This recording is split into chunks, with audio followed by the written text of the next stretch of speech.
Guys, good morning. Magluluto po tayo ng ginataang papaya.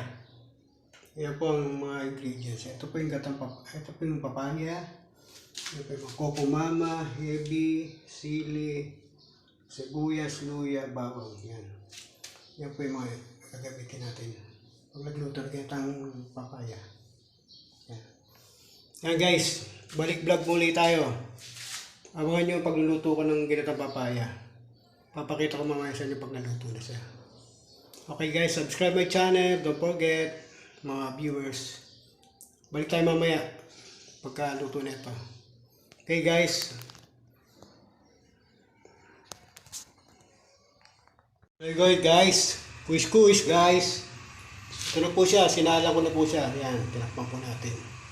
Kaya nilagay ko muna po natin.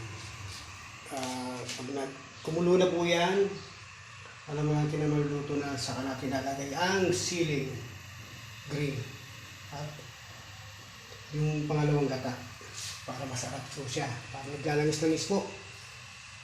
Ito natin matitikman mamaya ang sarap ng luto ni Chef Fred. Yan po guys, sinala ko na po siya. Mamaya po pakikita ko na po sa inyo yung magiging resulta niya paluto na. Kaya balikan po natin siya mamaya. Okay po natin. Ayan po mga guys. Sarap yan. Heavy lang ang ingredients niya. Yung sahog.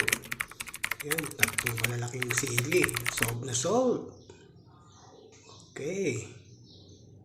Subscribe lang my channel. Pa-like and share. Bye-bye.